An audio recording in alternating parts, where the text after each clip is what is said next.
लिए आपको बहुत मोस्ट इंपोर्टेंट क्वेश्चन बताया जाएगा। ठीक है दोस्तों, तो देखिए आपका पहला क्वेश्चन मैं बोलने जा रहा हूँ, आपका यहाँ पे क्वेश्चन लिख दिया जाएगा। ठीक है, और आप लोग देखिएगा। ठीक है, तो इसको मैं सॉल्व भी कर दूंगा। ठीक है, तो पहला प्रश्न कह रहा है सिद्ध कीजिए कि 3 रूट में 2 एक अपरिमेय संख्या है। सिद्ध कीजिए कि 3 रूट में 2 एक अपरिमेय संख्या है। तो सिद्ध करने वाला क्वेश्चन दोस्तों आपका हर बार प्रश्न एग्जाम में देखने को मिलता है। ठीक है दोस्तों, एक क्लास 10 वालों के लिए एग्जाम में हर बार मैंने देखा है सिद्ध करने के लिए क्वेश्चन जरूर पूछता है। ठीक है, आपका 6 अंक में भी पूछेगा। ठीक है, तो देखिए इसको हम कैसे हल करते हैं। तो यहाँ पे लिखेंगे हल। ठीक है दोस्तों, हल लिखने के बाद माना, जैसे यहाँ पे माना 3 रूट में 2 एक परिमेय संख्या है। परिमेय संख्या है। माना 3 रूट में 3 एक परिमेय संख्या है जो कि r के बराबर है। ठीक दोस्तों, r के बराबर है। ये जो है दोस्तों, ये जो 3 रूट में 3 मतलब 3 रूट में 2 एक परिमेय संख्या है जो कि r के बराबर है। यहाँ p/q भी लिख सकते हैं। ठीक दोस्तों, अब उसके बाद देखिए 3 रूट में 2 बराबर r हो जाएगा, बराबर है ना, तो रूट में 2 बराबर r बटा, एक गुणा में है तो बटे में आ जाएगा 3। ठीक है, इतना हो जाएगा। ये आपका अपरिमेय है, आपका परिमेय है, तो यहाँ पे लिखेंगे इसलिए रूट में 2 एक अपरिमेय संख्या है। अपरिमेय संख्या है। ठीक है, और r/3 एक परिमेय संख्या है। परिमेय संख्या है। ठीक दोस्तों, अब देखिए यहाँ पे लिखेंगे चूंकि कभी भी परिमेय संख्या और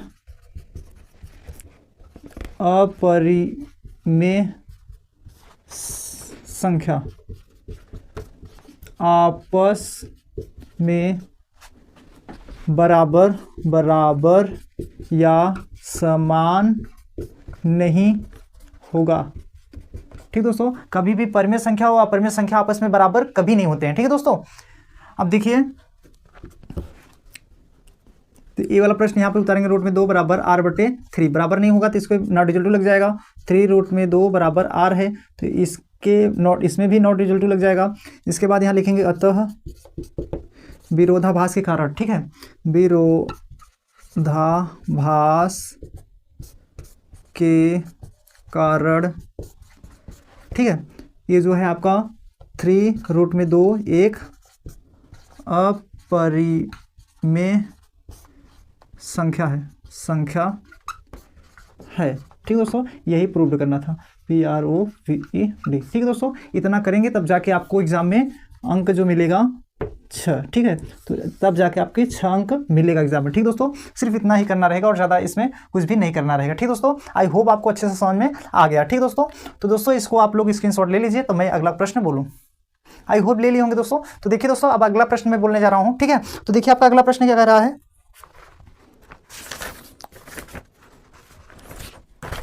अगला प्रश्न क्या कह रहा है, तो देखिए दोस्तों आपका अगला प्रश्न कह रहा है 2x + 3y = 11 और 2x - 4y = -24 को हल कीजिए और इससे m का वह मान ज्ञात कीजिए जिसके लिए y = mx + 3 हो। ठीक है, तो इसको हमें हल करना है। तो यहाँ पे दिया है, हल लिखेंगे।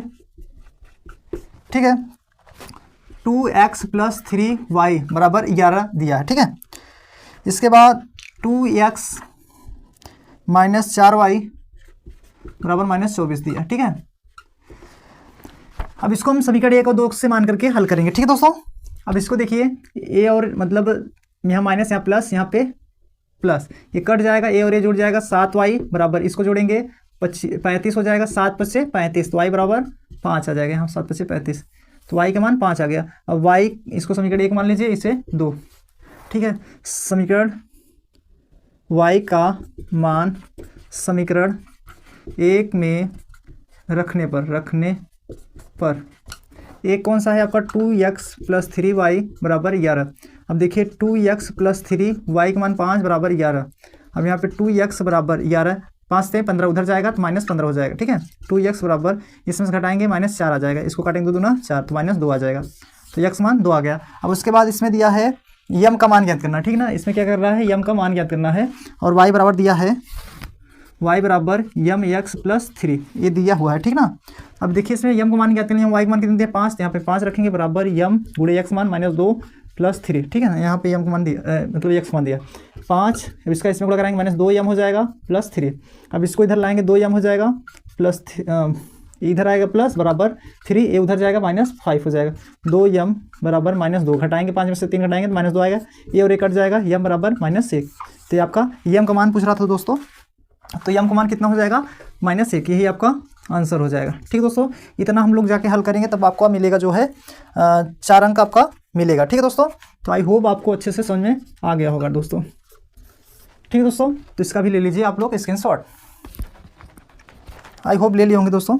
तो देखिए दोस्तों, आपका अगला प्रश्न क्या कहता है, अगला प्रश्न क्या कह रहा है, यदि द्विघात समीकरण x square plus 2x minus P बराबर 0 का एक मूल्य -2 हो तो p का मान ज्ञात करना है। ठीक है, तो इसमें देखिए इसको हम हल करने जा रहे हैं, यहाँ पे लिखेंगे हल, दिया है x square minus 2x minus plus 2x दिया है और माइनस पी बराबर 0। ठीक है, इसके बाद एक मूल्य जो दिया है, एक मूल्य आपको दिया है -2, तो एक मूल का मतलब x बराबर -2 दिया है। ठीक है, तो ये रखने पर ठीक है दोस्तों, तो इसमें रखेंगे यहाँ -2 का वर्ग हो जाएगा प्लस 2 गुणे -2 माइनस पी बराबर 0, 2 का वर्ग 4 हो जाएगा, 2 दूना 4 तो -4 हो जाएगा माइनस पी बराबर 0।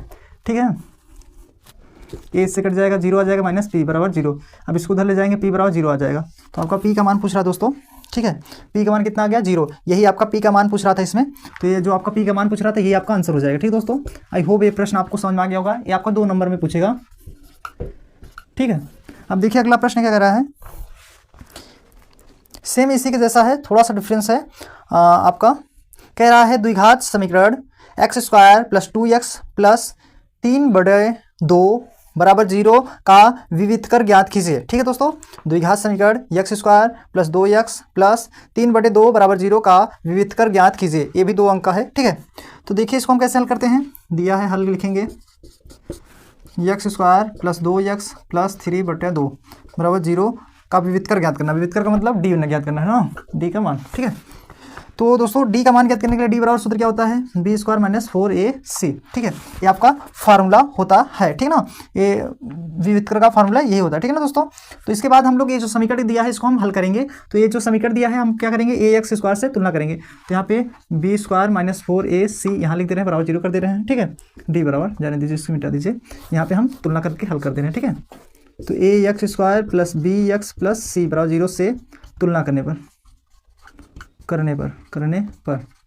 तुलना करेंगे, ए बराबर आपका 1 आ जाएगा, बी बराबर 2 आ जाएगा। ठीक है, और सी बराबर 3/2 आ जाएगा। ठीक है दोस्तों, अब इसके बाद ये आपका जो फार्मूला है इसे हम लोग रखेंगे। ठीक है, यहाँ पे जो फार्मूला मैंने लिखा है, डी बराबर बी स्क्वायर का मान मतलब 2 है, तो 2 का वर्ग हो जाएगा -4, ए का मान कितना है 1 है, तो 1 रखेंगे, गुणे सी का मान क्या है 3/2, तो ये 3/2 जो है 2 दूना 4 कट जाएगा, तो आपका 2 का 4 वर्ग जाएगा -2 3 6, तो यहाँ पे 6 हो जाएगा, घटाएंगे -2 आ जाएगा, डी का मान कितना आ जाएगा -2। ठीक दोस्तों, आपका यही हल करना था, विविधकर पूछ रहा था, यही आपका आंसर हो जाएगा। ये भी हल करेंगे तब जाके 2 अंक मिलेगा। तो आई होप ये प्रश्न दोनों आपको अच्छे से समझ में आ गया होगा, ले लीजिए इसका दोनों का स्क्रीनशॉट।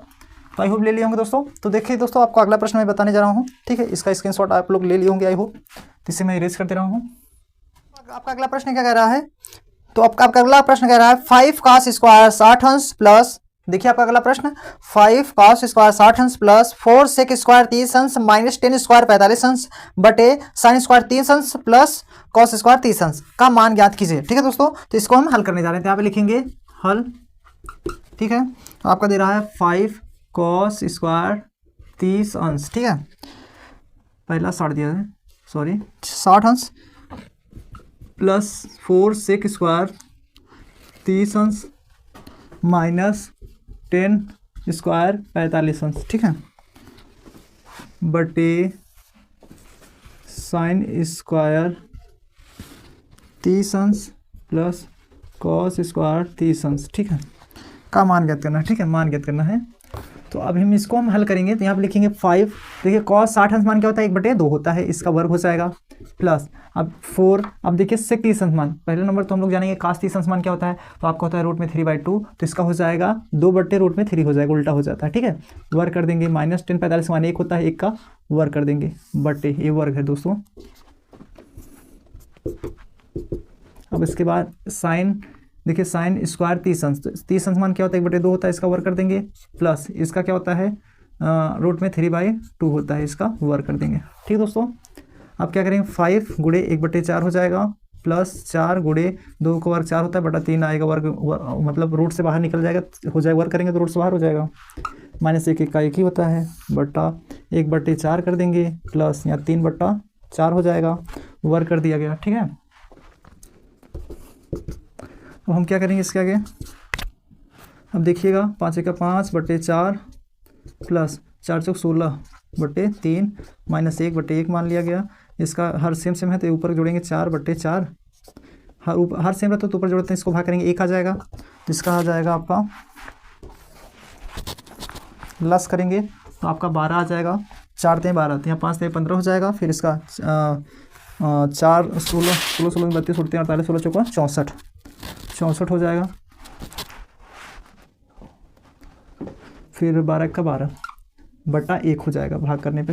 अब इसके बाद देखिए इसका कोई महत्व नहीं रहेगा, ठीक है ना। अब इसको जोड़ेंगे, ये और ये जोड़ेंगे 9 7 -12/12, अब इसमें घटाएंगे 7 6/12, यही दोस्तों आपका आंसर हो जाएगा। ठीक दोस्तों, इतना हमें हल करना है और मान पूछ रहा था तो 67/12 यही आपका आंसर हो जाएगा। ठीक दोस्तों, आई होप ये प्रश्न आपको अच्छे समझ में आ गया होगा, ले लीजिए इसका स्क्रीनशॉट, आई होप ले लिए होंगे दोस्तों। तो